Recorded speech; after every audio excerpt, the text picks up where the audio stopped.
વંદે ગુજરાત.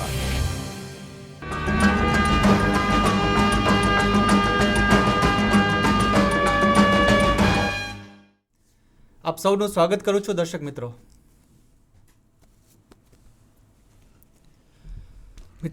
આરોગ્ય અને પરિવાર કલ્યાણ વિભાગ અંતર્ગત આયુષ જે વિભાગ છે તેના દ્વારા આ આયુષ વ્યાખ્યાન શૃંખલાનું આયોજન થઈ રહ્યું છે અને એના આજે આપ 80મો અધ્યાય જે આપ જોવા જઈ રહ્યા છો. તો મિત્રો, આપણે હંમેશાની જેમ આજે સરસ મજાના વ્યાખ્યાનની શરૂઆત એક સરસ મજાની પ્રાર્થનાથી કરીશું.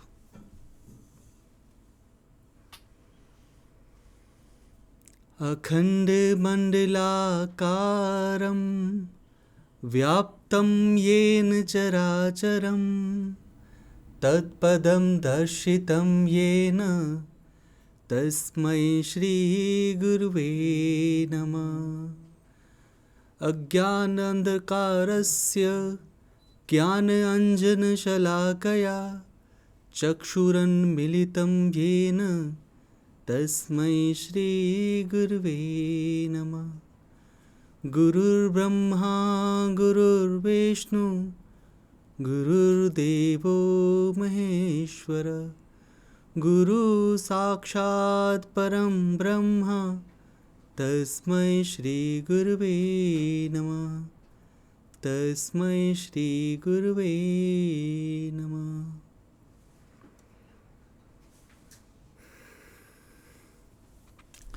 મિત્રો, આપ સૌ જાણો છો કે આ વ્યાખ્યાન જે શૃંખલા ચાલી રહી છે તેનો મુખ્ય આશય એ શું છે. આ આખી વ્યાખ્યાન શૃંખલાનો મુખ્ય આશય છે સ્વાસ્થ્ય પ્રત્યેની આપણી જાગૃતતા વધે. કોવિડ-19 વૈશ્વિક મહામારીમાં આપણે સૌએ જોયું છે કે રોગ પ્રતિકારકતા એ આપણા સ્વાસ્થ્ય માટેનું પ્રથમ પગથિયું છે. તો આવા જ અનેક અલગ અલગ વિષયો આપની સામે લઈને આવીએ છીએ અને એ જોતાં જોતાં આપણે આજે 80મો અધ્યાય એટલે કે 80મું વ્યક્તિત્વ આપણે સાંભળવા જઈ રહ્યા છીએ. મિત્રો, આજનો વિષય પણ ખૂબ જ મહત્ત્વનો છે. આજનો વિષય છે કે ટૂંકમાં પોસ્ટ કોવિડમાં યોગાભ્યાસ દ્વારા માનસિક સ્વાસ્થ્ય, એટલે જે લોકોને કોવિડ થઈ ગયું છે અને અનેક જે જીવનશૈલી આધારિત રોગો છે તેમાં માનસિક સ્વાસ્થ્ય જાળવી રાખવા માટે થઈ અને યોગાભ્યાસ આપણને કેવી રીતે ઉપયોગી થઈ શકે એના વિશેની આજે આપણે ચર્ચા કરવાના છીએ. મિત્રો, મન જ શા માટે આપણે શરીરની વાત કરીએ છીએ તો શરીર કરતાં પણ મનને મહત્ત્વ આપણે શા માટે આપીએ છીએ? મિત્રો, આપણે ભારતીય સંસ્કૃતિ સાથે સીધા સંલગ્ન જોડાયેલા છે. આપણા બધાના ડીએનએમાં વાત કરીએ તો ભારતીય સંસ્કૃતિના કેટલા બધા તત્વો એકદમ વ્યાપેલા છે. મિત્રો, આપણું શ્રીમદ ભગવદ્ ગીતા પણ કહે છે કે જીવનમાં બંધન અને મોક્ષનું કારણ પણ મન છે, સુખ અને દુઃખનું કારણ પણ મન છે. આજે આપણે મોડર્ન મેડિકલ સાયન્સની વાત કરીએ તો મોડર્ન મેડિકલ સાયન્સ પણ મોટાભાગના રોગોને સાયકોસોમેટિક ગણે છે. સાયકો એટલે મન અને સોમેટિક એટલે શરીર, એટલે કે મનોદૈહિક રોગો છે. તમે જોયું હશે કે ઘણીવાર ચિંતાવાળો સ્વભાવ હોય તો તમારો લોહીનું દબાણ વધશે અને તમને બીપીની ફરિયાદ જોવા મળશે. તો ઘણીવાર આ પ્રકારના કારણોમાં મન અથવા માનસિક ભાવો જવાબદાર હોય છે. જેમ કે જે લોકોનો ગુસ્સાવાળો સ્વભાવ છે, જે લોકો ક્રોધી છે, એવા લોકોને એસિડિટી થવાની સંભાવના વધુ રહે છે. આજનું આધુનિક વિજ્ઞાન શરીરને જુએ છે, અલગ અલગ સિસ્ટમને જુએ છે, ઓર્ગન, ત્યારબાદ ટિશ્યુ, સેલ, આ બધાને જોઈ શકે છે, પરંતુ મન છે એને જ્યાં સુધી આપણે ન જોઈએ ત્યાં સુધી કદાચ રોગનું નિદાન પણ આપણે સચોટ ન કરી શકીએ અને એ રોગમાંથી મુક્તિ પણ ન મેળવી શકીએ. મિત્રો, રોગમાંથી મુક્તિ મેળવવાનો અર્થ એવો થાય છે કે રોગ અપુનર્ભવ, એટલે કે એ રોગ ફરીથી ન થાય. રોગને આપણે થોડાક સમય માટે દબાવી રાખીએ તો એ આદર્શ છે, સારવાર ન કહેવાય. તો એના માટે ખૂબ જરૂરી છે કે મનને સમજીએ અને મન દ્વારા થતા રોગોને સમજીએ. અને મેં જેમ પહેલાં કહ્યું એમ કે મોટાભાગના રોગો પહેલાં મનને અસર કરીએ અને પછી શરીરને અસર કરે છે. તો આવો જ એક મહત્ત્વપૂર્ણ વિષય લઈ અને આપણી વચ્ચે આવ્યા છે વૈદ્ય વિક્રમ ઉપાધ્યાય સાહેબ. સાહેબ આપનું ખૂબ ખૂબ સ્વાગત છે. નમસ્કાર. સાહેબનો પરિચય ખૂબ જ મોટો, લાંબો છે, કારણ કે એમને એમના જીવનમાં સતત અભ્યાસ કર્યો છે. તેઓ અત્યારે ઓમ યોગ આયુર્વેદ પંચકર્મ સંસ્થાનના ડાયરેક્ટર છે અને તેમાં છેલ્લા 32 વર્ષથી ચાંદોડિયા ખાતે સાહેબ પ્રેક્ટિસ કરી રહ્યા છે. આજના આપણા વક્તા છે માત્ર આયુર્વેદના નિષ્ણાંત નથી, તેઓ આયુર્વેદની સાથે જ્યોતિષશાસ્ત્ર ત્યારબાદ એની સાથે ફૂડ અને ન્યુટ્રિશન એટલે કે પોષણની જે બાબતો એની સાથે પણ સાહેબ સંકળાયેલા છે. યોગ અને નેચરોપેથીમાં પણ ઊંડો અભ્યાસ છે. સાહેબે વાસ્તુશાસ્ત્રમાં પણ અભ્યાસ કર્યો છે અને સાથે સાથે હ્યુમન રાઇટ્સ અને હોસ્પિટલ મેનેજમેન્ટના સાહેબે પણ ખૂબ કોર્સ કર્યા છે. તો આવા એક ઉમદા વ્યક્તિત્વને આપણે આવકારીએ છીએ. અને બીજું આરએવી આપણે કદાચ સાંભળ્યું છે, રાષ્ટ્રીય આયુર્વેદ વિદ્યાપીઠ. આ એક એવી સંસ્થા છે કે જે આયુર્વેદમાં આગળ વધતા જે ઈચ્છતા હોય એવા લોકોને, એ પ્રકારના વિદ્યાર્થીઓને ગુરુ શિષ્ય પરંપરા જે હતી એ પ્રમાણે અભ્યાસ આપે છે. તો સાહેબ આરએવીના પણ પૂર્વ સભ્ય રહી ચૂક્યા છે. આયુર્વેદનું જે સુપ્રીમ બોડી કહેવાય એટલે કે CCIM, central council of Indian medicine, સાહેબ એના પણ સભ્ય રહી ચૂક્યા છે. અને આ બધાથી ઉપર જાહેર જીવન સાથે છેલ્લા 30 વર્ષથી જોડાયેલા છે. તો મિત્રો, જેને પાયાની મૂળભૂત બાબતોનો પણ ખ્યાલ છે અને આ વિજ્ઞાનને ક્યાં સુધી લઈ જવાય એના માટેનો પણ દૃષ્ટિકોણ છે. તો આવા એક વ્યક્તિત્વને આપણે આવકારીએ છીએ. અને સાહેબ, હવે આપને વિનંતી કે આપણા જીવનના જાત જાતના અનુભવો, આપનું જ્ઞાન અને આપણા જે પ્રકારના ઘટનાક્રમમાંથી આપણે જોયું છે આરોગ્યને કેવી રીતે ઉત્કૃષ્ટ કરી શકાય, તો એવા આપના વિચારોને અમારી સમક્ષ આપ સાહેબ મૂકશો એવી અપેક્ષા છે સાહેબ. નમસ્કાર કમલેશભાઈ. વર્તમાન સમયમાં જે કોવિડને અનુસંધાનમાં આપણે વિચારીએ, કોવિડ મહામારીએ આમ જોઈએ તો જેટલા લોકોને થયો છે એના કરતાં એનો ભય સમગ્ર વિશ્વમાં વ્યાપ્ત છે. અને એ કાળખંડ અથવા કોવિડ રોગ પોતે પણ એવો છે, વાયરસથી ફેલાતો છે. જો આપણે સાવચેતી ન રાખીએ તો એની સામે લડી શકાય નહીં.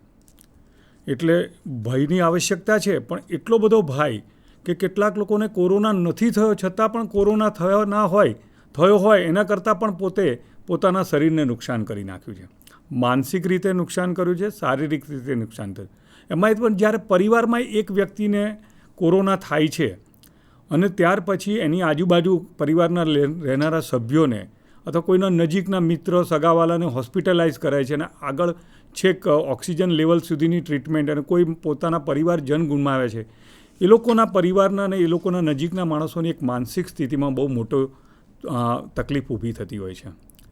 અને બીજું, કોરોનાના કારણે વિશ્વવ્યાપી જે ધંધા રોજગાર ને બધી જ દ્રષ્ટિબિંદુ, સમાજ જીવન, વ્યવસાયિક જીવન બધા પર અસર થઈ છે. તેવા સમયે આપણું જે પ્રાચીન પરંપરાનું જે જ્ઞાન છે, જેને કારણે આપણે વિશ્વગુરુ હતા અને ભવિષ્યમાં થવાના છીએ, આજે વિશ્વ આખું પાશ્ચાત્ય દેશો આપણી સામે જોઈ રહ્યા છીએ.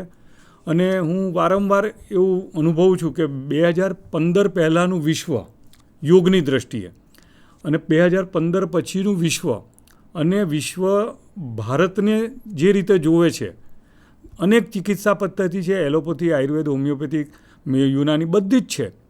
પરંતુ દરેક ચિકિત્સા પદ્ધતિની અંદર એના સિદ્ધાંતો, એને વ્યવસાયિક, એને ઉપયોગ કરવાનું ને એના જુદા જુદા દિશાઓ છે. પરંતુ એક વસ્તુ બધા સ્વીકારશે કે જે યોગ અભ્યાસ છે, એટલે યોગ એટલે જ પહેલીવાર વિશ્વએ આખું સંપૂર્ણ સ્વીકાર્યું છે. છેલ્લા 7 વર્ષથી યોગ દિવસની ઉજવણી થાય છે. ત્યારે વિશ્વને જે યોગ બતાવનાર છે એવું ભારતખંડ દેશમાં શું પરિસ્થિતિ છે, અને એમાં કોરોના, અને એ આપણે જોયું કોરોના કાળમાં લોકો ડર્યા પણ ખરા, મુશ્કેલીમાં પણ મુકાયા, એને કારણે કેટલાક જીવનશૈલી વ્યાધિ પણ થયા. કોરોનાને કારણે કોઈક એક અવયવની અંદર એની ઇફેક્ટ રહી ગઈ અને એ બધું થયું. ત્યારે એક નવી વાત આવે છે કે પોસ્ટ કોવિડ શું કરવું. આયુષ વિભાગનો આ કાર્યક્રમ છે, આયુષ વિભાગનો ખૂબ ધન્યવાદ આપીશ. જે દિશામાં આ વિચારવાની દિશા જે છે એ દિશામાં સરકાર વિચારી એ દિશામાં લઈ જવા માટે આપણો ગુજરાતનો આયુષ વિભાગ ખૂબ સફળ થઈ રહ્યો છે. એમને જે પ્રોટોકોલ બતાવે કોરોનામાં આપણે બધાએ ઉપયોગ કર્યો. પરંતુ હવે નવી પરિસ્થિતિ પોસ્ટ કોરોના, અત્યારે કોરોના નહીવત દર્દીઓ છે, ત્યારે જેના પરિવારમાં થયો છે, જેને લોકોને થયો છે, તો એ વખતે પણ આપણે યોગ અભ્યાસ કરવાનું કહ્યું હતું અને અત્યારે પણ યોગ અભ્યાસ કરવાનું કહ્યું છે. વ્યક્તિનું માત્ર શારીરિક સ્વાસ્થ્ય પૂર્ણ નથી, મનોશારીરિક સ્વાસ્થ્ય સ્થિર રહેવું જોઈએ, સ્વસ્થ રહેવું જોઈએ. એના માટે કેટલીક યોગ અભ્યાસની હું વાત કરવા જઈ રહ્યો છું. કોરોના વિશે મારે વધારે વાત કહેવી નથી, પણ કોરોનાની દૃષ્ટિબિંદુથી આ મનોશારીરિક સ્વાસ્થ્ય જેમનું બગડી ગયું છે અથવા ભયના ઓથાર નીચે છે, એ લોકોએ કયા અભ્યાસ કરવા જોઈએ અને કેવી રીતે કરવા જોઈએ એ આપણે જોઈશું. શરૂ કરીએ.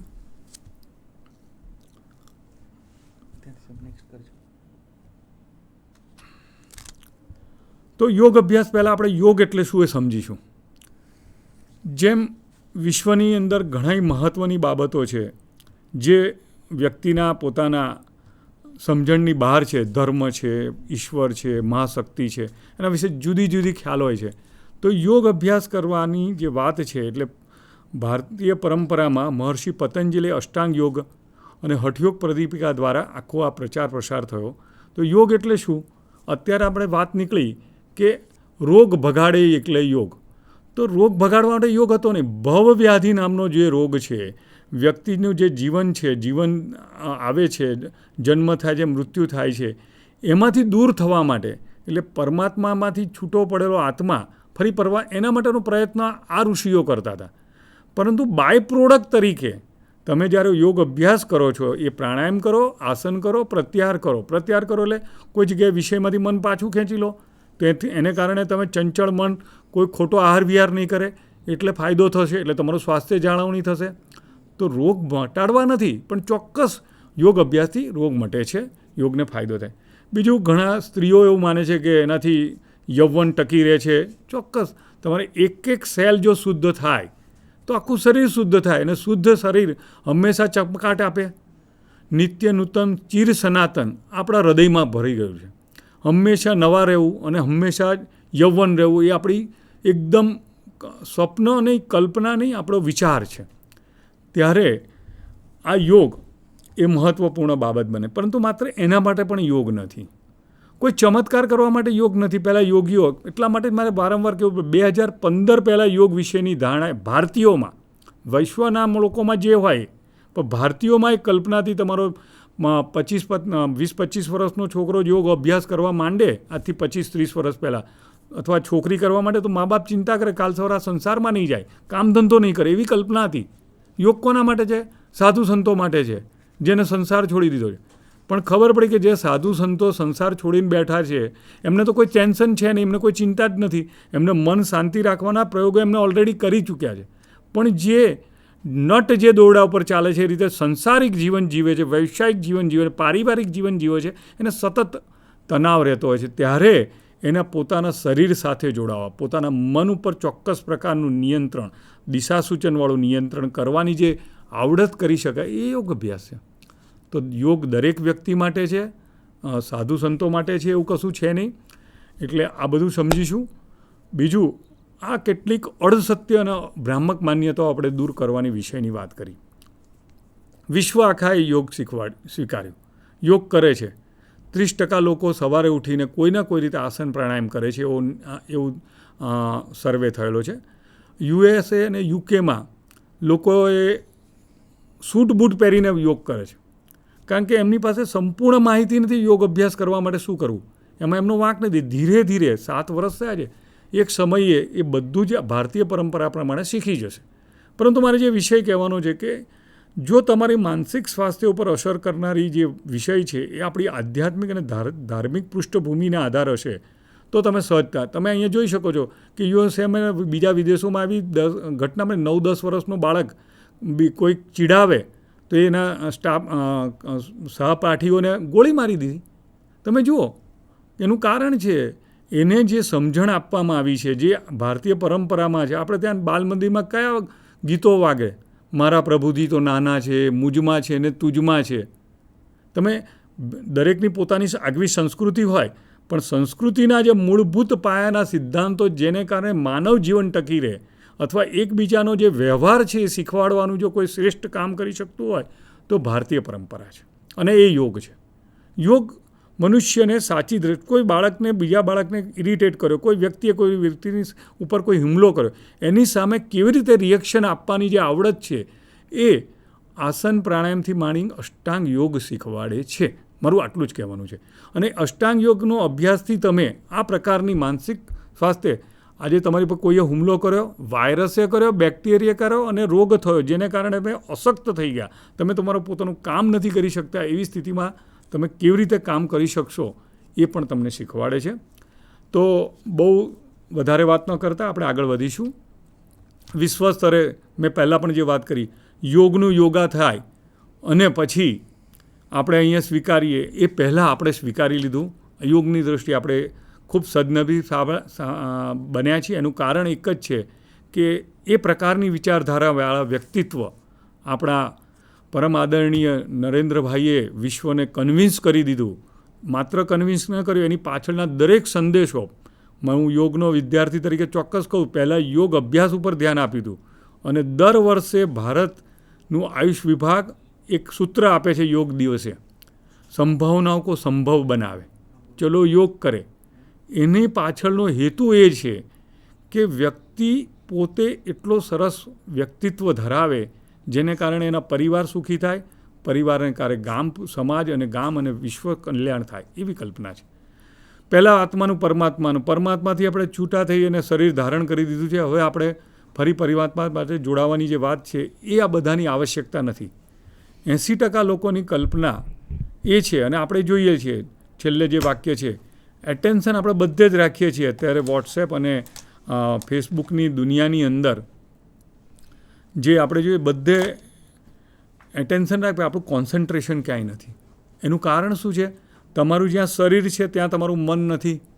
તમારું મન વિભાજિત થયેલું છે, અનેક ઠેકાણે જોડાવાનો પ્રયત્ન કરે છે, અને તેને કારણે જ તમે તમારું જે કામ કરો છો એ કુશળતાપૂર્વક નથી કરતા. અને એના દરમિયાન તમને તમારા શરીરમાં માનસિક સ્તર ઉપર ભય વ્યાપી જાય છે.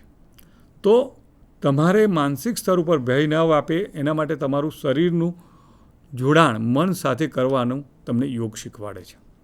યોગિક દૃષ્ટિબિંદુથી આપણે જોઈશું કે જીવન ક્ષણભંગુર છે.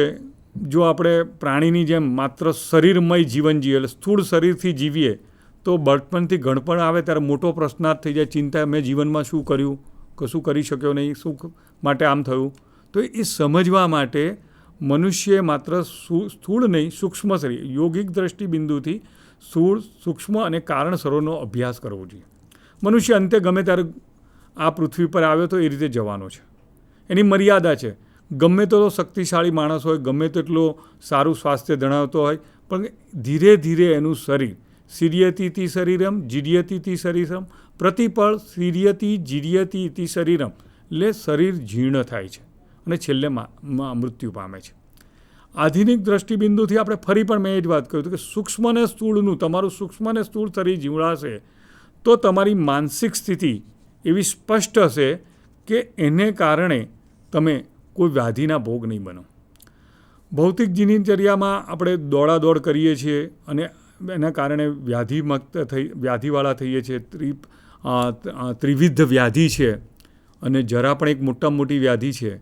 એ બધામાંથી માનસિક સ્થિરતા માટે તમારે મૃત્યુનું સ્મરણ કરવું. કોરોનાથી મૃત્યુનું સ્મરણ નથી કરવાનું, કોરોના ડરથી મૃત્યુનું ચિંતન નથી કરવાનું.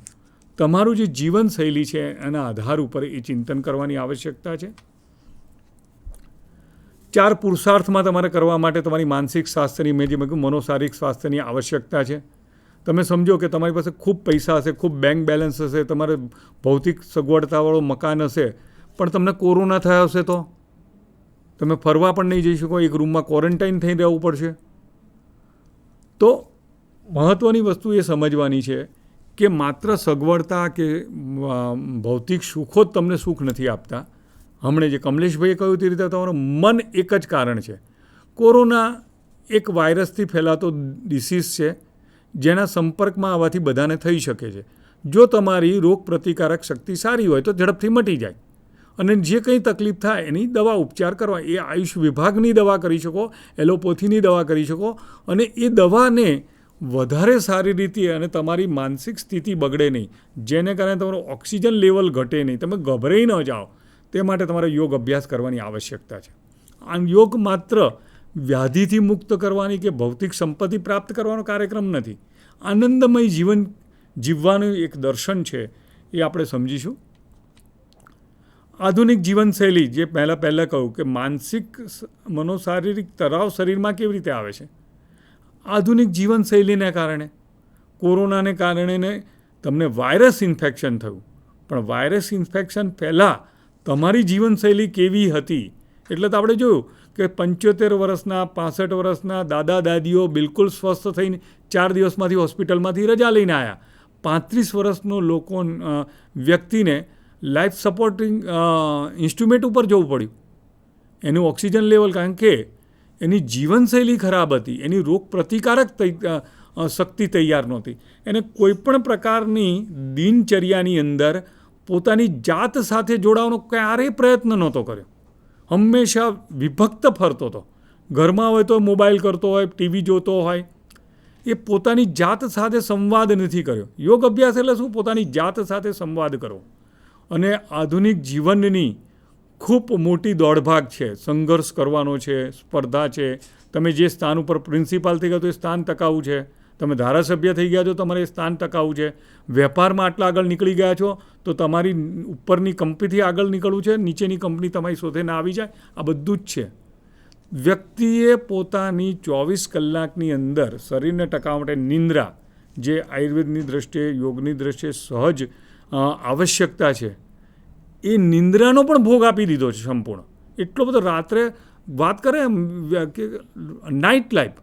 હવે નાઇટ લાઈફ શું? રાત્રે સૂર્યાસ્ત થાય પછી રાત્રિ તમને આરામ માટે, વ્યક્તિને જ્યારે આરામ કરવાનો સમય મળે ત્યારે આરામ નથી કરતો. પછી કોરોનાનો આરામ એને કામ નહીં આપે. કોરોનાનો આરામ એને મુશ્કેલી કરશે, કારણ કે એક પણ મિનિટ આરામ વગર. એટલે અને આરામ ન કરવાથી, રેસ્ટલેસ લાઈફ સ્ટાઇલથી તમે તણાવ ઊભો કરો છો.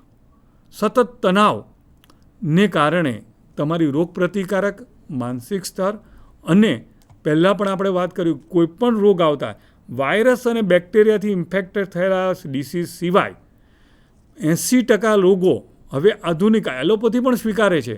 કંઈક બીજ પહેલાં મનમાં તૈયાર થાય છે ને ત્યાર પછી શરીરમાં એ વ્યાપ્ત થાય છે. તો આ બિલકુલ સમજવાનો પ્રયત્ન કરીશું કે મન અને શરીરની અંદર જ્યારે વ્યાધિ આવે છે, એ કદાચ શરીરમાંથી તાવ ઉતરી જાય, પણ એનો જે થાક રહે છે, તમે માનસિક રીતે ફરી પોતાના કામ કરવા માટે તૈયાર નથી થતા, એ બધું શું છે? તો એ સમજીશું કે શરીરની અંદર જ્યારે કોઈ વ્યાધિ થાય છે, એનું બીજ મનમાં છે, અને એ બીજ કાઢવાનું જો કોઈ કામ માટેની કોઈ દવા આવતી નથી. એના માટે તમારે તમારી રોગ પ્રતિકારક શક્તિ વધારવી પડશે. માત્ર ને માત્ર રોગ પ્રતિકારક શક્તિની આવશ્યકતા નહીં, તમારી માનસિક સમજણ જે અમારામાં યોગની દ્રષ્ટિએ વિવેક જાગરણ. કોઈ પણ ઘટના બને, મને જ કેમ કોરોના થયો? હું તો ઘરની બહાર જ નહોતો નીકળતો, હું કોઈને મળતો જ નથી. કેટલાક તો એવી ચિંતા, મને કેમ કોરોના ન થયો? મેં રસી લીધી પછી પણ કોરોના થયો તો મારે રસી શું કામ લેવી? તો એ પછી કોઈ કામ નથી, માટે બિચારો કોરોના કરતાં વધારે ગ્રસ્ત થઈ ગયો છે. તો આ બધી સમયે જે માનવ શારીરિક યોગ અભ્યાસ છે, એવા યોગ અભ્યાસ કે તમારી મનોશારીરિક સ્વાસ્થ્ય એકદમ ટકાવી રાખશે. વાયરસની સામે લડવા માટે ડૉક્ટરો તમારી પાસે છે, પણ જ્યાં સુધી દર્દી પોતાની જાતને મદદ નહીં કરી શકે ત્યાં સુધી રોગ નીકળી નહીં શકે ભાઈ. કદાચ શારીરિક તાવ ઉતરી જશે, સુગર નોર્મલ થઈ જશે, ઓક્સિજન લેવલ નોર્મલ થઈ જશે, પણ મનમાંથી જો કામ કરવાનું કામ હોય તો આસન, પ્રાણાયામ અને મનોશારીરિક યોગ અભ્યાસ છે. આપણે એનો પ્રયત્ન કરતા જઈશું એટલે આપણને ખ્યાલ આવશે કે જ્યારે પણ કંઈ પણ તમારી પાસે પ્રશ્ન ઊભો થતો હોય છે, કોઈ પણ પ્રકારનો તણાવનો પ્રશ્ન ઊભો થતો હોય, એમાં કેવું હોય, તમારી પાસે 2 વિકલ્પો હોય કે આ કરું અથવા આ કરું, do or not to do. આજે સાંજે મિત્રો સાથે પિક્ચર જોવા જવું કે પરિવારની સાથે ઘરે રહીને આનંદ કરું. હવે જો મિત્રોને ના પાડીએ તો ત્યાં ખરાબ લાગે, મિત્રો પાસે જઈએ તો પરિવારને ખરાબ લાગે. તો એ વખતે તમે જ્યાં સુધી નિર્ણય ન કરો, એક ચોક્કસ સમય પાટનો તણાવ છે. હું તમને સમજાવવાનો પ્રયત્ન એક વિચારી રહ્યો છું કે તણાવ ક્યાંથી ઉત્પન્ન થાય છે. તણાવના પ્રકારની દ્રષ્ટિએ થોડોક સમય માટેનો તણાવ હોય. તમારે આજે રાત્રે 9 વાગે ફ્લાઇટ પકડીને દિલ્હી જવાનું છે. તમે 7 વાગે કે 6:30 વાગે સમયસર નીકળ્યા, પણ રસ્તામાં ટ્રાફિકને લીધે તમારી કાર ન થઈ, આગળ કંઈ એક્સિડન્ટ થયો, એ જે પોણો કલાક તમે ડિસ્ટર્બ રહ્યા, ત્યારે તમારું સતત મગજ ઉપર એક ચોક્કસ પ્રકારનું તણાવને કારણે એક ભાર છે. તણાવ એટલે શું છે? ન સતત અનુભવી શકાય ને ન સમજી શકાય એવો માનસિક ભાર છે. વ્યક્તિ તણાવમાં છે, કેવી રીતે ખબર? કાર ચલાવતા ઘડીકમાં એક્સિલેટર દબાય, બ્રેક દબાય, એક્સિલેટર. આ પ્રક્રિયા તમારા મનમાં ચાલે છે. તમારે ઝડપથી પણ જવું છે, રોકાવું પડે, ઝડપથી પણ જવું છે, રોકાવું પડે. તો આ તણાવ છે. અને આ તણાવ કયા વ્યક્તિને કોરોનામાં નથી થયો એ સમજીશું. એટલા માટે નથી થયો કારણ કે કોરોનાની બાબત જ એવી હતી. કોરોનાની જે બીમારી હતી એમાં વ્યક્તિએ એકલા રહીને પોતાની જાત સાથે રહીને ચિકિત્સાનો લાભ લઈને શરીરને સ્વસ્થ કરવાનું છે. ત્યારે આ ઘટના મેં જેમ વાત પેલા ઉદાહરણ આપે એના જેવી જ બને. શું મારું ઓક્સિજન લેવલ ટકી રહેશે? 5 દિવસથી તાવ ઉતર્યો નથી, તાવ ઉતરી જશે. તો માત્ર ને માત્ર કોરોના સમય નહીં, પણ કોરોના પછી તમે જ્યારે આ તણાવની જે સ્થિતિ છે એમાંથી તમે ઝડપથી બહાર આવવાનો જે પ્રયત્ન કરો, ચોક્કસ નિશ્ચિત સમયનો એ આ વર્ષના પરીક્ષાના અંતે એપ્રિલ મે હું પરીક્ષા આપીશ તો હું આટલા ટકા લાવીશ કે નહીં એ તમને ચિંતા થઈ. એનો કોઈ બીજો રસ્તો જ નથી. એપ્રિલ મહિનામાં પરીક્ષા આપો, મેના મહિનામાં રિઝલ્ટ આવે ત્યારે જ ખબર પડશે. કેટલાક તણાવ એવા છે કે ભાઈ હું વિદ્યાર્થી કાળમાં સફળ થયો, સારો વિદ્યાર્થી, પણ નોકરી ન મળી. નોકરી ના મળી તો વ્યવસાય કર્યો, તો વ્યવસાયમાં આજે સફળ થયો છું, કાલે નહીં થવું, ભવિષ્યમાં કોમ્પિટિશન. તો આ જીવનકાળના સતત તણાવ છે. તો બધા જ તણાવો તમારા શરીરમાં અસર કરે છે, તમારા વાઇટલ ઓર્ગનને અસર કરે છે. તો તણાવ આવે એ તમે નહીં રોકી શકો ભાઈ, એ ભાગ છે. તણાવ પોતે પણ તણાવ ના હોય તો પરીક્ષાની તારીખ ના હોય તો તમે ક્યારેય ચોપડી ખોલીને વાંચવાના જ નથી. તણાવ નિશ્ચિત આવશ્યકતા છે, એ સ્પર્ધા આવશ્યકતા છે, સંઘર્ષ આવશ્યક છે વર્તમાન જીવનમાં. પણ એને પૃથ્થકરણ કરી અને એને કેવી રીતે સામનો કરવો અને તમારી માનસિક સ્થિરતા ટકાવી રાખવી, એના માટે તમારે યોગ અભ્યાસની આવશ્યકતા છે. આગળ વારંવાર જેમ વાત કરીએ છીએ કે તમે જ્યારે પણ કોઈ પણ પ્રકારના જે ડાયાબિટીસ, થાઇરોઇડ, ડિપ્રેશન, તમે જુઓ કોરોનાને સંલગ્ન જ વાત કરીએ. કોરોનામાં જેને કોઈ પણ પ્રકારનો રોગ નહોતો એ લોકો ઝડપથી સેલ થઈ ગયા. જેને સુગર આવતું, ડાયાબિટીસના પેશન્ટને એમનેમ વધારે લાંબો સમય સુધી ડર રહ્યો. ડૉક્ટરે પણ તરત એને આઈસીયુમાં લઈને એની પર સતત વોચ રાખતા હતા. ડિપ્રેશનમાં આવી ગયેલું પેશન્ટ હોય, થાઇરોઇડ હોય, બ્લડ પ્રેશરનું પેશન્ટ હોય, હાર્ટ ડિસીઝનું પેશન્ટ હોય. તો આ એ જ વિષય છે કે જે લોકોને કોઈ પણ રોગ થાય ત્યારે એને જે માનસિક સ્થિતિ હોય છે એને ઠીક કરવા માટે એને ચોક્કસ પ્રકારનો અભ્યાસ કરવો પડે. અને તેના માટે આપણે વિચાર કરીશું કે જે મેં હમણાં પહેલાં વાત આપને કરી કે જ્યારે આરામ કરવાનો સમય હોય છે ત્યારે વ્યક્તિ આરામ નથી કરતો. અને આરામ નથી કરતો ત્યારે શું થાય છે કે જેમ તમે પેન્ટ સૂટ પહેરીને અથવા એક સૈનિક એટેન્શનની પોઝિશનમાં, એ રીતે આખો દિવસ તમે જ્યારે એટેન્શન મારો અને રિલેક્સ થઈને કપડાં બદલાવો, બૂટ સૂટ બધું કાઢો, પછી કેવા રિલેક્સ થાવ છો. તમે માત્ર બાહ્ય શરીરને રિલેક્સ કરો છો. અંદરના શરીરને રિલેક્સ કરવા માટે તમારે મસલ ટોનને રિલેક્સ કરવો પડશે. મસલ ટોનને રિલેક્સ કરવો પડશે. મન ઉપર અનેક વિચારોનો જે ભાર છે એને દૂર કરીને તે વર્તમાનમાં, યોગ તમને વર્તમાનમાં જીવવાનું છે. અત્યારે તમે તમારી આરામ ખુરશીમાં આરામ કરો છો ત્યારે પણ બીજી ચિંતાઓ કરશો, કાલ સવારે બેંકમાં પૈસા ભરાશે કે નહીં, કાલ પેલા ભાઈ મને મળશે કે નહીં, તો તમને ક્યારે શાંતિ નહીં મળે. તો એના માટે તમને રિલેક્સ થતાં શીખવાડો. અને યોગ અભ્યાસમાં મારે જે વાત કરવાની છે એ મહત્ત્વપૂર્ણ એ છે કે તમારા શરીર અને મન પર પરસ્પર અસર કરે છે. એને કારણે તમારું મસલ ટોન, તમારો જે ચહેરાનો ભાવ છે, તમને ચહેરાના ભાવ પરથી કેવી રીતે ખબર પડે તમે ગુસ્સામાં છો, આનંદમાં છો, ઉદાસ છો, એ એના કારણે ખબર પડે છે. તો એના માટે તમને રાત્રે નિંદ્રા તો લો જ, પણ એ સિવાય પણ મકરાસન ને શવાસનનો અભ્યાસ કરવો જોઈએ. અને એ અભ્યાસ તમારો મસલ ટોનથી માંડીને બધો આરામ આપે છે. યોગની દૃષ્ટિએ એને આરામ પ્રેરક આસન કહેવામાં આવે છે. શવાસન અને મકરાસન એ આરામ પ્રેરક આસનો છે. આપણને બધું જ આવડી ગયું. મને આજે કોમ્પ્યુટર ના આવડતું તો કોઈ ભાઈ શકે, કોઈ મને ટીચર શીખવાડે, મને કોમ્પ્યુટર આવડી જાય. કાલે કાર ચડાવતા આવડે, પ્લેન ચડાવતા આવડી શકે.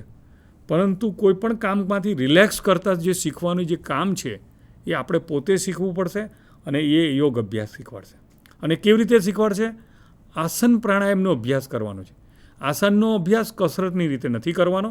જો કસરતની રીતે કરશો તો શરીર સૌષ્ઠવ સારું થશે, મસલ્સ બનશે, તમે મજબૂત બનશો, બાહ્ય દેખાવ સરસ થશે. પણ આખો મનોશારીરિક તમારા સ્વાસ્થ્યનો આધાર વાઇટલ ઓર્ગન ઉપર છે, તમારા પાચન તંત્ર ઉપર છે, તમારા હૃદય ઉપર છે, તમારા ફેફસા ઉપર છે, તમારા લીવર ઉપર છે, કિડની ઉપર છે, તમારા મસ્તિષ્કમાં રહેલા મગજ ઉપર પણ છે. તો એને કેવી રીતે ઠીક કરશો? તો રિલેક્સ. એટલા માટે બધા આસનોનું બધાને બધું ખબર છે, બધું મટીરિયલ મળે છે. હું તમને આજે આસનની વાત એટલા માટે કરીશ કે તમને જ્યારે સૂવા જાઓ છો ત્યારે તમે તમારું શરીર રિલેક્સ નથી કરતા. તો શરીર કેવી રીતે રિલેક્સ કરવું એ શવાસન શીખવાડે. અદ્ભુત બાબત છે. એની શવાસનની કથા કરવી પડે એટલી વાત કરવી પડે કે શવાસન એ નાનું આસન નથી. કશું પણ ન કરીને ઘણું બધું કરવાનું, એનું નામ શવાસન. તમે જીવતા છો અને સબ બનાવવાનું. તમે ચૂપ નથી રહી શકતા, શાંત નથી રહી શકતા, ધીરજ નથી ધરી શકતા, 5 મિનિટ સ્થિરતાથી બેસી નથી શકતા, તો તમે સબ કેવી રીતે બની શકશો? તો એ ખૂબ અઘરું છે. એના માટે વારંવાર અભ્યાસ કરવો પડે. સબ એટલા માટે બનવાનું છે કારણ કે એ હલનચલન નથી કરતો. જ્યારે તમે હલનચલન નથી કરતા ત્યારે તમારા રક્ત પરિભ્રમણ કરનારું જે તંત્ર છે, હૃદય અને કોષો સુધી એને એક જાતનો આરામ મળે છે. તમારી ધમની અને શીરા ઉપર જે મસલ ટોન, તમારો જે હાથ દબાયેલો છે, તમે હાથ દબાઈને જે ખેંચ્યો છે, એનું જે દબાણ છે એને કારણે એ રિલેક્સ નથી થતી. એટલે અંદર બ્લેકેજ આવે. એ દબાણ ઉપરથી બ્લડ પ્રેશર ઊભું થાય છે. પાચન તંત્રની ગડબડથી બ્લડ પ્રેશર ઊભું થાય. રક્ત સર્ક્યુલર સિસ્ટમથી બ્લડ પ્રેશર. એને રિલેક્સ કરી શકશો. માણસને સૂચના આપીને બીજા થોડુંક મદદ કરી શકે, પણ રિલેક્સ તો તમારે પોતાને જ થવું છે. એટલે શવાસનનો અભ્યાસનું આપણે થોડો જોવાનો પ્રયત્ન કરીશું. તમને ખ્યાલ આવશે કે તમે ચહેરો તમારા અરીસામાં જોતા હો છો, એમાં તમારું બાહ્ય દેખાવ દેખાય છે, પણ બાહ્ય દેખાવ કરતાં એક અંદરનું બ્રહ્માંડ છે શરીરની અંદર. એનો અનુભવ કરવા માટે જેમ મિકેનિક કારની નીચે જઈને રિપેરિંગ કરે મશીનનું, એ રીતે વ્યક્તિએ પોતાના અંદરના વાઇટલ ઓર્ગન બહાર નથી દેખાય. કોઈનું હૃદય કે ફેફસા બહાર લટકતા નથી, શરીરની અંદર છે. એની વિઝિટ કરવી પડશે. જે તમારા માટે 24 કલાક નિયમિત ધબકે છે, તારા માટે 24 કલાક જે ફેફસા ઓક્સિજન પૂરો પાડે છે, જે આંતરડા હલનચલન કરી ખોરાક અને મળને જુદો કરી તમને શક્તિ પ્રદાન કરે છે, એને જોવું પડશે. એને શું તકલીફ છે એ સમજવી પડશે. તમે વિચાર કરો, જ્યારે તમે શીર્ષાસન કરો, ઉત્તાન પાદાસન કરો, અર્ધ હલાસન કરો, ત્યારે તમારી જે પોઇશ્ચર થાય છે એમાં તમારું એક જ અવયવ છે, હૃદય લટકી રહેલું છે. તમે ઝાડ ઉપર લટકેલું ફળ કેટલા દિવસ રહે? 1 દિવસ, 2 દિવસ, 5 વર્ષ. તો તમારું જીવંત હૃદયને ત્યારે તમે રિલેક્સ આપવો હોય તો તમે કેવી રીતે આપશો? આની પરથી તણાવ રિલેક્સ કરવું પડશે.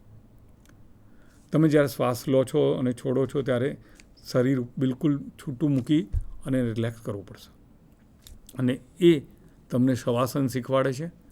શવાસનની અંદર તમારે બધા જ મસલને દૂર કરવાના છે. ચર્મચક્ષુથી બાહ્ય જગતને બદલે પ્રજ્ઞાચક્ષુથી કોષ સુધીનો અનુભવ કરવાનો. શરીરનું આભ્યંતર બ્રહ્માંડનો અભ્યાસ કરવાનો છે. માત્ર સ્થૂળ શરીરના વાઇટલ ઓર્ગન નહીં, જે સુષુમ્ણા નાડી છે, ઈડા પિંગળા અને 72,000 નાડી છે, જે બરાબર શરીરના ચેતાકોષો સાથે, શરીરના કોષો સાથે જોડાયેલી છે. જેમ શરીરના સ્થૂળ શરીરને સંવેદના જ પહોંચે છે, એમ તમારી સૂક્ષ્મ શરીરને પણ સંવેદના પહોંચે છે.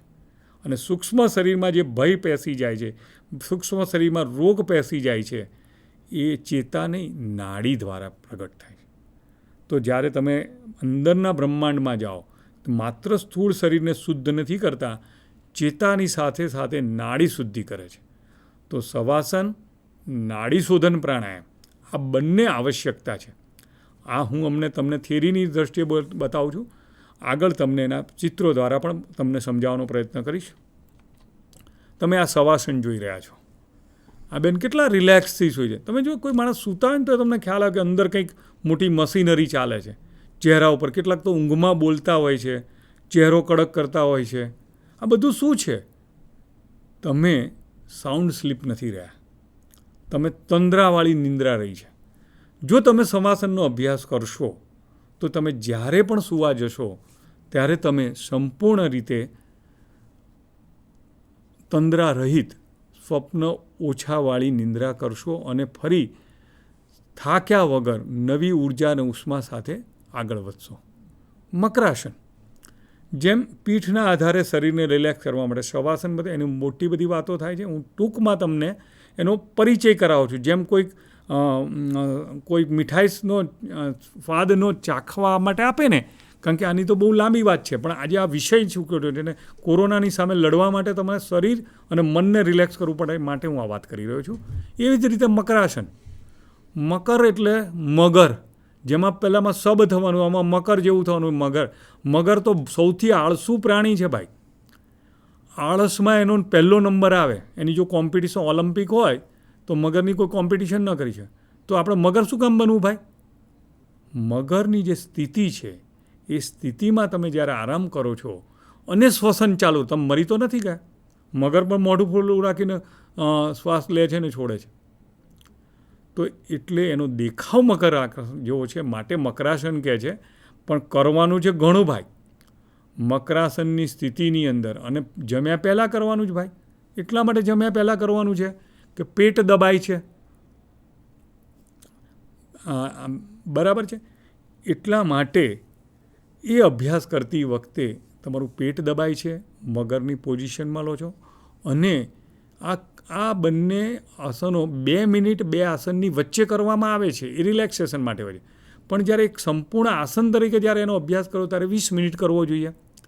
ત્યારે એનો ફાયદો થતો હોય છે. શ્વસન કરવાને લીધે પેટના મસલ્સ ઉપર દબાવ આવે છે અને વિસ્ફુરણ થાય છે.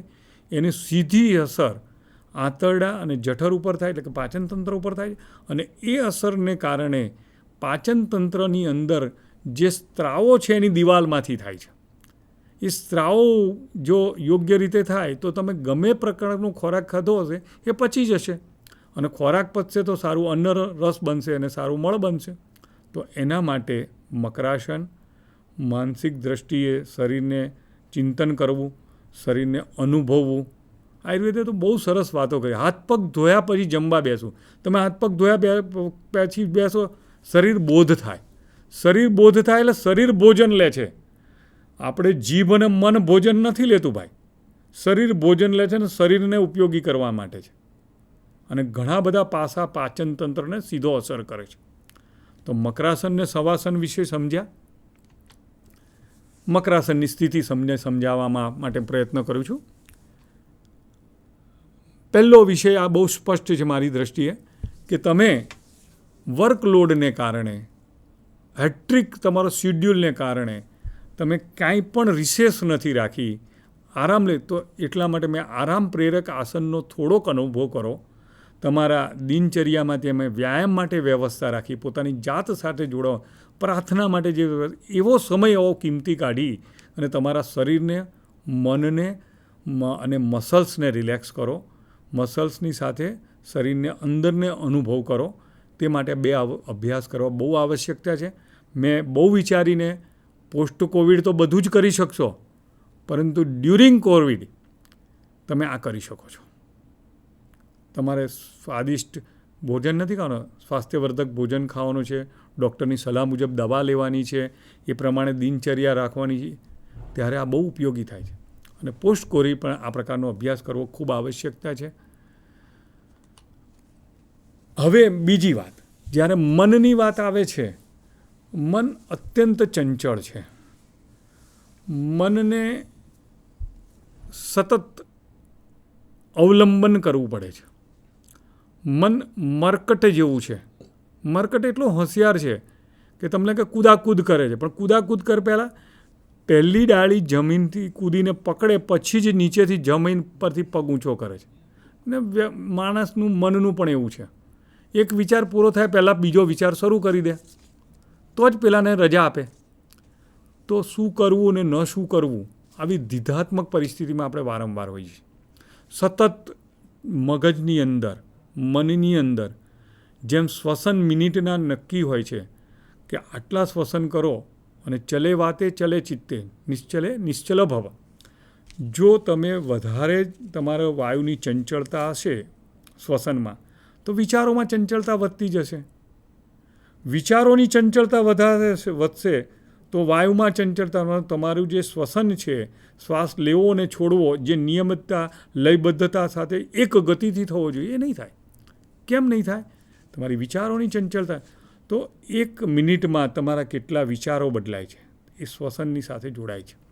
તો એ કેવી રીતે તમે નિયંત્રણ કરી શકો, એ બહુ મહત્ત્વપૂર્ણ બાબત છે. તો મનને અવલંબન કરવું પડે. અને મન ઉપર નિયંત્રણ કરનાર, શરીર અને મનને જોડનારું જો સેતુ હોય તો પ્રાણ છે. મનોમય કોષ અને અન્નમય કોષ વચ્ચે પ્રાણમય કોષ છે. અને પ્રાણાયામ એટલા માટે જ મહત્ત્વનું છે. મનને પકડી નથી શકાતું, એટલે મહર્ષિઓએ આ દેશના અને વિશ્વના કલ્યાણ માટે એટલા ઉપાયો બતાવે એ યોગ છે. તેમણે જોયું કે મનને પકડી નહીં શકાય પણ શ્વસનને પકડી શકાશે. તો શ્વસનને કેવી રીતે પકડો? શ્વાસ લેવાની ગતિ અને શ્વાસ છોડવાની ગતિ તમારા હાથમાં છે. એની એક ચોક્કસ પ્રકારની નિયમિત અભ્યાસ કરવાથી એમાં વધઘટ કરો. અને મનને ધીરે ધીરે, જ્યારે તમે ઊંડા લાંબા શ્વાસ લો છો ત્યારે પૂરતા પ્રમાણમાં ઓક્સિજન મળવાને કારણે દરેક કોષ સુધી ઓક્સિજન જાય છે. અને પૂરતા પ્રમાણમાં કચરો એટલે કાર્બન ડાયોક્સાઇડ ઉચ્છવાસ કાઢો છો. તમે જોજો, જેનું પેટ ખૂબ મોટું હશે, જે પોતે સ્થૂળ હશે, એ શ્વાસ લે છે કે છોડે છે તમને ખબર જ નહીં પડે. તો શ્વસન બહુ મહત્ત્વનું. પ્રાણાયામ પહેલાં શ્વસન શીખવું પડે, જેનામાં યોગિક શ્વસન કહીએ છીએ. હવે યોગિક શ્વસનની યોગની દ્રષ્ટિએ જોઈ લીધું. આપણે કાર્બન ડાયોક્સાઇડ વધારે બહાર કાઢવો છે માટે ઉચ્છવાસ વધારે કરવો. પણ ઉચ્છવાસ વધારે કરવો એ સરળ નથી ભાઈ. મારે તો 3 મિનિટ શ્વાસ લેવો છે અને 5 મિનિટ ઉચ્છવાસ કરવો છે, તો એનો અભ્યાસ કરવો પડશે. તો એના માટે અવલંબન કરવું પડશે. ઓમ ઉચ્ચાર કરતાં કરતાં તમે જ્યારે ઉચ્છવાસ કરો છો, શરીરની અંદર પૂરતા પ્રમાણમાં શ્વાસ ભરી લો, એટલે પૂરતા પ્રમાણમાં ઓક્સિજન લો અને રોકાવો. એને આપણે સ્તંભન કહીએ, એટલે પૂરક રેચકની વચ્ચે કુંભક છે. એ રોકાયા પછી જ્યારે છોડવાનું હોય ત્યારે તમે લાંબો સમય ક્યારે છોડી શકો? ઓમ ઉચ્ચાર સાથે જો તમે કરો તો લાંબો સમય છોડી શકો. એટલે કોઈપણ પ્રકારની વ્યાધિનો આયુર્વેદમાં બહુ કહ્યું છે, ખાલી ધાતુઓ અને દોષો સરખે પણ મળ ક્રિયા પણ સારી હોવી જોઈએ. એટલે પેટનો મળ પણ બહાર નીકળવો જોઈએ, પ્રવાહી મળ પણ મૂત્ર માર્ગે બહાર નીકળવો જોઈએ, અને પરસેવાનો જે મળ છે એમાં જે કાર્બન, એ જ રીતે કાર્બન ડાયોક્સાઇડ પણ બહાર નીકળવો જોઈએ, જે પ્રાણાયામ કામ કરી શકે. તો ઓમ ઉચ્ચાર તમને આ કામ કરી શકે. એનો જે ધ્વનિ છે, વિશ્વના કલ્યાણ માટેનો ધ્વનિ છે, પૃથ્વીના ઉત્પત્તિનો ધ્વનિ છે. જેમ સૌથી પહેલાં પૃથ્વીમાં વનસ્પતિ ઉત્પન્ન થઈ, એમ સૌથી પહેલો ધ્વનિ ઓમ છે. અને ઓમ ઉચ્ચાર સાથે તમે જ્યારે ઉચ્છવાસ કરશો ત્યારે વધારે ઉર્જા અને વધારે શક્તિથી ફરીથી નવો વધારે ઓક્સિજનને પૂરક લઈ શકશો.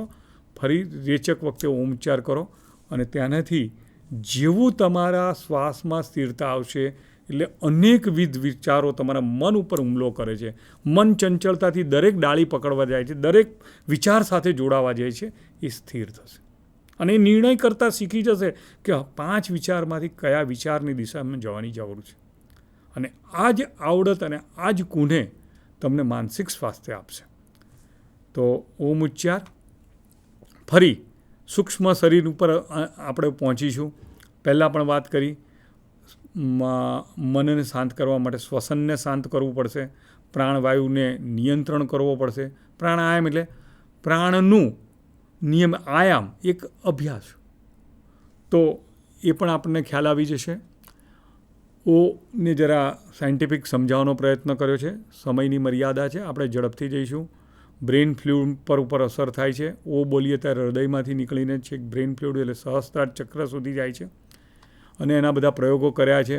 તમે ઓમ ઉચ્ચાર એક રૂમમાં કરો અને એ પહેલાં ન કર્યો ત્યારે કેટલા વાયરસ બેક્ટેરિયા હોય છે, આ બધું વૈશ્વિક સ્તરે થયા છે. કોઈ ભારતીયોએ કર્યા છે એવું નથી ભાઈ. નહીં તો વિશ્વ તો ભારતની વાત ઝડપથી માનવા તૈયાર નથી. અને અત્યારે એવી પરિસ્થિતિ, ભારત જે કરે કરવા તૈયાર છે. આ 7 ચક્રોવાળું યોગિક દ્રષ્ટિએ મનુષ્યનું સૂક્ષ્મ શરીર છે. બાહ્ય દેખાવ એ સ્થૂળ શરીર છે, એની રહેલું સૂક્ષ્મ શરીર. હવે આ સૂક્ષ્મ શરીરમાં પહોંચવા માટે શું કરવું પડશે? જે મેં બતાવ્યું, શ્વાસ લેવાનો અને છોડવાની ગતિ ઉપર તમારે નિયંત્રણ કરવાનું છે. અને એ તમે કેવી રીતે કરી શકશો? તો નાડી શોધન પ્રાણાયામથી. આ ચિત્ર છે, આપણે આગળ વધીશું. તો આપણે સમજીશું કે શ્વાસ માટે 2 નસકોરા છે ભાઈ. શ્વાસ તો તમે બંને નસકોરાથી લો છો. જે લોકો અત્યારે જોઈ રહ્યા હોય, શ્રોતા, એ પણ પ્રયત્ન કરે, અત્યારે શ્વાસ લે અને પોતે છોડે તો જોશે કે ઉચ્છ્વાસ બંને નસકોરામાંથી બહાર આવે છે, પણ એક નસકોરામાંથી થોડો વધારે આવતો હશે. એક નસકોરામાંથી થોડો ઓછો આવતો હશે. બંને નસકોરામાંથી એક સમાન 50% શ્વાસ આવતો નથી. એનું કારણ સૂક્ષ્મ શરીર છે. એનોટોમિકલી બંનેનો માર્ગ ખુલ્લો જ છે ભાઈ, પણ આ કેમ થાય છે એનું કારણ છે, આગળ જોઈએ. મનુષ્યના શરીરની અંદર સ્પાઇનલ કોડ આવેલી છે, અને સ્પાઇનલ કોડ એ સ્થૂળ વાત છે. સૂક્ષ્મ શરીરની અંદર જે કરોડ સ્તંભ છે, કરોડરજ્જુની અંદર સુષુમ્ણા, ઈડા અને પિંગળા, આ 3 મહત્ત્વપૂર્ણ નાડી છે. એ બધી 72,000 નાડી સાથે કનેક્ટેડ છે. અત્યારે અમદાવાદ ગાંધીનગર હાઈવેની કલ્પના કરો તો આ ચિત્ર તમને સમજાશે. વચ્ચેના જે ડોટ છે ને એ અમદાવાદ ગાંધીનગરનો મેઇન હાઈવે છે, બરાબર છે. 2 બાજુ છે સર્વિસ રોડ છે.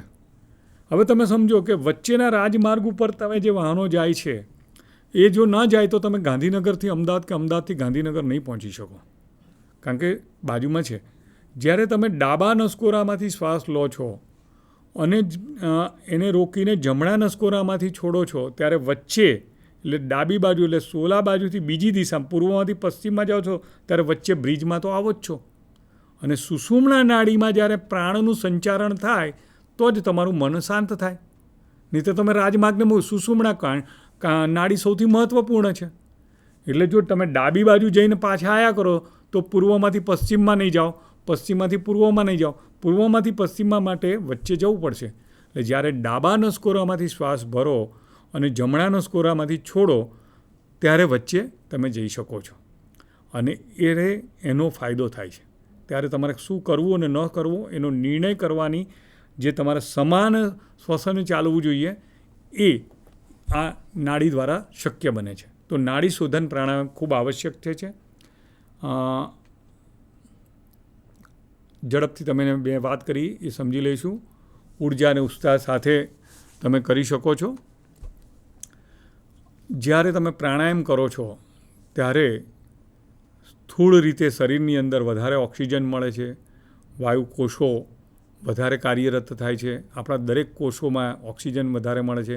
એટલે ચયાપચયની મેટાબોલિઝમ જે ક્રિયા આપણે શબ્દો સમજીએ છીએ, અનુભવવાનું મહત્ત્વનું, શરીર અને શરીરને સમજવુંની જે પ્રક્રિયા છે એ પ્રાણાયામ અને યોગ અભ્યાસથી શક્ય બને છે.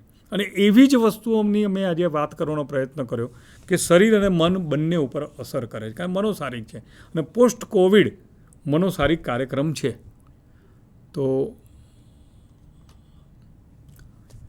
ફરી જ્યારે એક ડિસીઝ સાથે વાત કરવા આવીએ છીએ ત્યારે આ મહત્ત્વપૂર્ણ બાબત બની જાય છે કે આપણે કેવી રીતે એનો ફાયદો લઈએ. પણ તમે જ્યારે રોગી નથી, જ્યારે કે કોઈ ભવિષ્ય ત્રીજી લહેર આવશે એનો ભયથી તમારે દૂર થવું છે, ત્યારે નિયમિત અભ્યાસ કરવો પડશે. દિનચર્યામાં જેમ સ્નાનને, ભોજનને બધાને, જો કે આપણે એટલી બધી ખરાબ જીવનશૈલી રાખીએ, ભોજન વખતે પણ અનેકવિધ કામ કરીએ છીએ, નહાતી વખતે પણ કામ કરીએ છીએ, સૂતી વખતે પણ એટલે એ ન થાય તો, અને એક દિવસ અભ્યાસ કરશો તો નહીં ચાલે, એક દિવસ 11 આસન કરશો, 11 દિવસ આસન નહીં કરો તો નહીં ચાલે. સતુ દીર્ઘકાલે નૈરંત્ય અભ્યાસ, પ્રેક્ટિસ મેક મેન પરફેક્ટ. પરંતુ એનાથી પણ આગળ વધીને આપણે કહીશું perfect practice make main perfect. સાચી પ્રેક્ટિસ કરવાની ખૂબ આવશ્યકતા છે. એટલે 2 આરામ પ્રેરક આસન કરીને શરીર અને મનને સ્વસ્થ કરી શકશો. પ્રાણાયામ ઉપર નિપુણતાને કુને પ્રાગટ્ય કરવા માટે, અનુભવવા માટે તમે ઓમ ઉચ્ચાર અને નાડી શોધનનો પ્રાણાયામ કરો. કારણ કે કોઈ પણ ડિસીઝમાં તમે જ્યારે સપડાયો તેમાંથી બહાર નીકળશો કે નહીં એનું તમને ચિંતન કરવાનું જે સ્થિતિ હોય છે એમાંથી તમને નાડી શોધન પ્રાણાયામ બહાર કાઢશે. નાડી શોધન પ્રાણાયામના ઓછામાં ઓછા 20 આવર્તન કરવા જોઈએ. આપણે ત્યાં ત્રિકાળ સંધ્યાની વાત કરવામાં તમને એવું લાગશે કે આ ધાર્મિક વાત કરે છે, પરંતુ ત્રિકાળ સંધ્યાનો એક શીખવણ તમે જે કરો છો શરીર અને મન માટે 3 વાર કરવું પડે. તો નાડી શોધન પ્રાણાયામ શક્ય હોય તો દિવસમાં 3 વાર કરવો જોઈએ. અને યોગ અભ્યાસ સાથેની જે દિનચર્યા કરશો તો તમને ખૂબ ફાસ હશે. મારે આયુષ વિભાગ દ્વારા આજે પ્રયત્ન કરવામાં આવ્યો, એમાં મને આ તક આપીને મેં મારા વિચારો રજૂ કર્યા. ચોક્કસ ત્રીજી લહેર આવે કે ન આવે, પણ પોસ્ટ કોવિડ દર્દીઓને એક ચોક્કસ પ્રકારનું માર્ગદર્શન અને માનસિક સ્વાસ્થ્ય માટે શું કરવું પડે એવું કહેવાનો મારો પ્રયત્ન હતો. નમસ્કાર. સર, આપનો ખૂબ ખૂબ આભાર. સરે એમના વક્તવ્યમાં ખૂબ જ સરસ માહિતી આપણને આપી. આપણા જે પણ દર્શક મિત્રો આજે કાર્યક્રમ જોઈ રહ્યા છે એમના તરફથી કોઈ પ્રશ્ન હોય તો આપણી જે વંદે ગુજરાતની હેલ્પલાઇન નંબર છે એમાં આપ અમને ચોક્કસ અથવા અમારી સાથે વાત કરી શકો છો.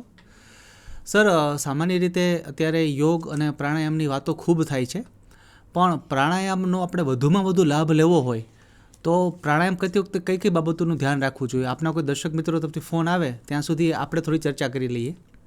આ ખૂબ બહુ સરસ પ્રશ્ન છે. આયુષ વિભાગે પણ જેમ ઉકાળા આપી દીધા, હોમિયોપેથિક દવા આપી દીધી, એ તો બરાબર છે કે એક સ્થૂળ સાધન છે, વ્યક્તિએ લઈ લીધું, દવા લઈ લીધી, આપની ગાઈડલાઇનને ફોલો કર્યો. પણ પ્રાણાયામ કરવા માટે ગુજરાત રાજ્ય સરકારે અનેકવિધ કામ કર્યા છે. 2015 પહેલાં યોગ લોકોને શીખવું હતું તો યોગ શિક્ષકો નહોતા, અને હવે એવી પરિસ્થિતિ આંબેડકર યુનિવર્સિટી લો, ગુજરાત વિદ્યાપીઠ લો, લકુલિશ યોગ યુનિવર્સિટી લો, અને છેલ્લા 3 વર્ષથી ગુજરાત રાજ્ય સરકારે યોગ બોર્ડનું નિર્માણ કર્યું છે. અને યોગ બોર્ડે, હું આંકડા કદાચ નહીં આપી શકું, હું સીધો એમની સાથે જોડાયેલો નથી, પણ મારો એમની સાથે સીધો સંપર્ક છે. મારા અનેક વિદ્યાર્થીઓ એમની સાથે જોડાયેલા, લગભગ 1000 જેટલા તો કોચ, અને દરેક કોચની નીચે 20થી વધારે યોગ ટ્રેનર, એની નીચે યોગ શિક્ષક. એટલે હું માનું છું, હમણાં 15મી ઓગસ્ટે જે મેસેજ આવ્યા, 26 જાન્યુઆરીએ જ્યારે વાત આવી યોગ દિવસે, એમના ચેરમેન શિષપાલજીએ જ્યારે વાત કરી, તો ખૂબ લોકો યોગ શીખી ગયા છે અને શીખવાડનાર હવે મળી ગયા છે. પરંતુ મને ચોક્કસ કહેવાનું મન થશે કે યોગ અભ્યાસ માટે જેમ સિગરેટ કેસ ઉપર લખવાય ઇન્જરિયસ ટુ હેલ્થ, એટલે તમે કોઈ પીપીટી કે કોઈ સીડી જોઈને કોઈ હીરો હિરોઈનની અને જાતે પ્રાણાયામ કરવા માંડશો તો હઠયોગ પ્રદીપિકાએ જેવું કહ્યું છે કે મહાવતને જ ખોટો પ્રાણાયામ કરનાર, એટલે ખોટી રીતે ગાંડો હાથી મહાવતને જ મારી નાખે છે, એમ ખોટો પ્રાણાયામ તમે જો કરશો ચોપડીમાં જોઈને કે સીડી જોઈને કોઈ યોગ શિક્ષક વગર, તો ચોક્કસ જે 2-5 વર્ષ પછી વ્યાધિ આવવાની હોય એ આજે આવી જશે. તો એ ધ્યાન રાખીશું. તો આ વિષય નીકળ્યો છે એટલે મને એક રમૂજની વાત આવી છે, જો વિડીયો બતાવી છે. સર, એક છે ને ફોન આવી રહ્યો છે આપણા દર્શક મિત્રોનો, જે આપનો અવાજ નથી આવી રહ્યો. હેલો. હાજી. અરે આપણે જ્યારે યોગા કરવો હોય તો યોગાને જમ્યા કેટલા ટાઈમ પહેલા જમવું પડે અને જમ્યા પછી ક્યારે કરાય? જમ્યા પછી 4 કલાક સુધી ન કરી શકાય. અને સાધારણ રીતે આપણી ભારતીય પરંપરામાં સૂર્યોદય પહેલાં આપણે ઉઠી જઈએ એટલે કંઈ પણ નાખ્યા પહેલાં પાણી પી શકાય, ઉષોપાન કરી શકાય, બરાબર. શરીરને ચોખ્ખું કરી દેવાય, મલ વિસર્જન કરી લેવાનું. ત્યાર પછી આસન. યોગ અભ્યાસમાં આપણે સમજવાનો પ્રયાસ કરો, આસન પ્રાણાયામનો માત્ર તમે યોગ અભ્યાસ કરો છો, યમ નિયમનો પણ અભ્યાસ કરવાનો છે ભાઈ. તો આસન પ્રાણાયામના અભ્યાસ માટે નળના કોઠે કરો, સૌથી ઉત્તમ વસ્તુ છે. માત્ર વજ્રાસન ભોજન બાદ કરી શકાય, જે એવો આસન છે કે ભોજન પચાવવા માટે સીધું કરવામાં આવે છે, એટલે એ કરી શકાય. બાકી બધા અભ્યાસ ભોજન કરતાં પણ મારો શબ્દ જે છે એ પહેલાં કરવાની આવશ્યકતા છે, સવારના પહોરમાં. સર, આપનો વિડીયો આપણે, હા, હું જે આપણે ચિંતા કરતા હતા ને 5 વર્ષ પહેલાં, જો કે યોગ બોર્ડ અને આપણે જે ભારતીયો, કારણ કે શરમાવાની બાબત, વિશ્વ આખું આપણી સામે યોગ માટે જોવે અને આપણે તો જરા વિડીયો એક મજાકનો છે, આપણે જોઈ લઈએ, યાદ રહી જાય કે આપણે ભૂલ ન કરીએ.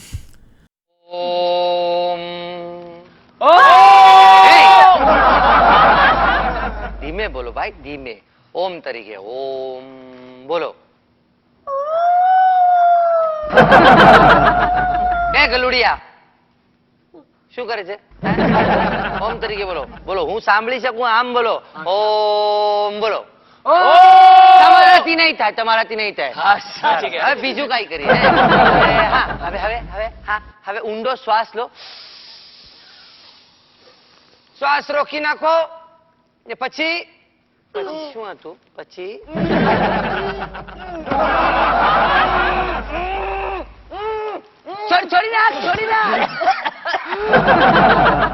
છોડી નાખ. તું તો મરી જાત રે આપું. જે વાત કરવાનો પ્રયત્ન નાની માત થઈ તે બતાવી દીધું કે યોગ્ય યોગ શિક્ષક પાસે શીખવું જોઈએ અને પદ્ધતિસર શીખવું જોઈએ. આ કંઈ જનૂન કે કોઈ શક્તિ પ્રદર્શનનો કાર્યક્રમ નથી. જે વ્યક્તિને ઓમ ઉચ્ચાર શીખવો જ નથી, મેં આજે તમને યોગ ઉચ્ચાર શીખવાડ્યો નથી, મેં વાત જ કરી છે, વિષય જ મૂક્યો. ઓમ ઉચ્ચાર શીખવાડવો હોય તો એના માટે ચોક્કસ રીતે કરવું. એટલે મારા રમૂજવાળી વાત હતી, એટલે લોકોને એક ધ્યાન આવે કે આ અભ્યાસ માટે યોગ્ય શિક્ષક પાસે અને હવે મળી રહેશે તમને. મને ખૂબ સંતોષ છે કે ગુજરાતમાં તો 100%, ભારત દેશમાં પણ, અને આપણા યોગ શિક્ષકોની વિદેશમાં પણ માંગ શરૂ થઈ ગઈ છે. બહુ આનંદકારક સગવડ છે. તો આ રીતે શીખીશું ચોક્કસ. બીજું કાંઈ? સર, આપનો ખૂબ ખૂબ આભાર ફરીથી. અને આજના વક્તવ્યોનું આપણે સમાપન છે એક આપણે શાંતિ મંત્રથી કરીશું સાહેબ. તો આપણે ચોક્કસ. વિનંતી છે કે આપ શાંતિ મંત્રમાં જોડાઓ.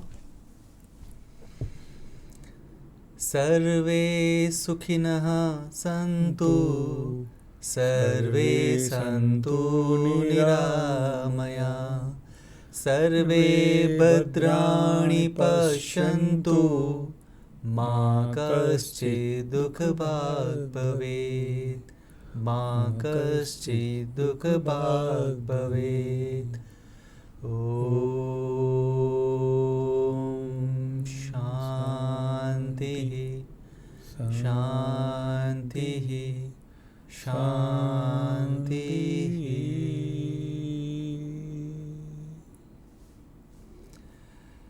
આજના વક્તવ્યમાં સરે ઘણી બધી બાબતો આપણને કહી. માત્ર શારીરિક સ્વાસ્થ્ય લેવા માટે જ કે રોગથી મુક્ત રહેવા માટે જ નહીં, પરંતુ એક સરસ મજાનું જીવન જીવવા માટે પણ કઈ કઈ બાબતોનું ધ્યાન રાખવું એ પણ સરે ખૂબ વાત કરી. એક નાનું બાળક છે એ આપણા દેશનું વૈજ્ઞાનિક પણ બને અને એક બાળક આતંકવાદી પણ બને. આ બંને બાળક જ હોય છે, પણ એના મનને કયા પ્રકારનું પોષણ આપવામાં આવે છે એના પરથી એ કાં તો દેશને અધોગતિમાં લઈ જાય છે અથવા તો દેશને ઉર્ધ્વગતિ અપાવે છે.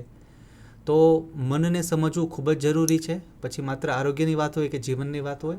અને સરે ખૂબ જ સરળ શબ્દોમાં એમના બધા ઉદાહરણો સાથે, એમના અનુભવો સાથે આ જ્ઞાનને આપણી વચ્ચે પીરસ્યું છે. સાહેબ, ફરીથી આપનો ખૂબ ખૂબ આભાર. આપ અહીંયા આવ્યા અમારા સ્ટુડિયોમાં, અને આપને અપેક્ષા છે કે ફરીથી પણ આ સ્ટુડિયોમાં આપ કોઈ નવા વિષય સાથે અમારી સાથે જોડાઓ. જય હિન્દ, જય ભારત, ભારત માતા કી જય. ભારત માતા કી જય.